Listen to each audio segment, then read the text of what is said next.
घरदेखि अलिकति यता आएर भ्लग बनाउँदैछु भिडियो। अनि आज चाहिँ खासै त्यस्तो केही पनि छैन। मैले चाहिँ यसो आज मौसम खुलेकोले गर्दाखेरि भिडियो बनाइरहेको छु। आजको मौसम चाहिँ देख्न सक्नुहुन्छ, यस्तो खुल्या छ है, म बवाल छ नि होइन। टक वाउ, जुम गरिदिउँ, खतरा देखिरहेछ। हाम्रो घर चाहिँ यही हो होइन। अनि अरू ठाउँ पनि देखाइदिन्छु तपाईँहरूलाई। यता खतरा खुलेको छ है ठाउँ, आज दिन चाहिँ बवाल खुलेको छ। यताउँदो देख्न सक्नुहुन्छ हाम्रो गाउँदेखि उँधो देखिने ठाउँहरू। खातबारी, चैनपुर, मानेभन्ज्याङ, तुमलिङटार, दिङलाक, त्यहाँदेखि उता के हो माल्टा, पाङठा। ठाउँको नामहरू त टन्नै हो, तर मलाई आउँदैन है। के हो है सबै भन्नु भने पनि आउँदैन। यहाँबाट देखिरहेछ आज चाहिँ खतरै खुलेछ है, तर हल्का आकाशमा चाहिँ बादल लागेछ, त्यो पनि खतरा खुलिरहेछ।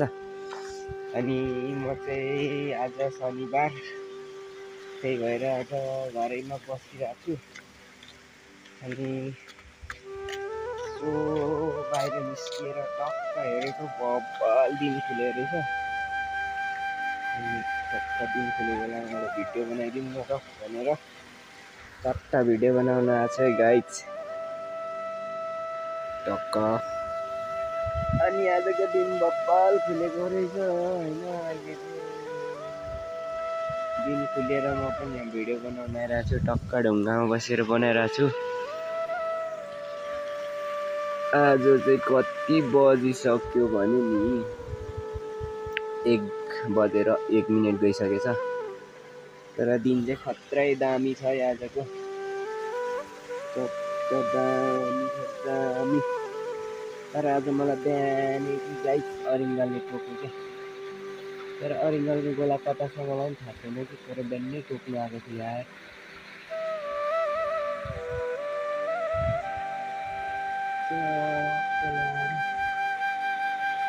तर एउटा राम्रो आइरहेको भिडियो त बब्बल आइरहेको, बब्बल होइन।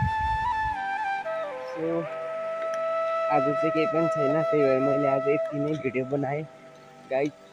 मेरो युट्युबमा आएर लाइक अनि कमेन्ट सब्सक्राइब पनि गरिदिनु होला।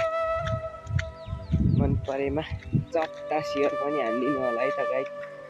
सो होइन, हाम्रो टाइम पास गरेको पछिलाई हुन्छ नि त होइन, हेर्न चट्टा भन्दै आजको भिडियोलाई चाहिँ यहीँ हानिदिन चाहन्छु। हस् त, धन्यवाद।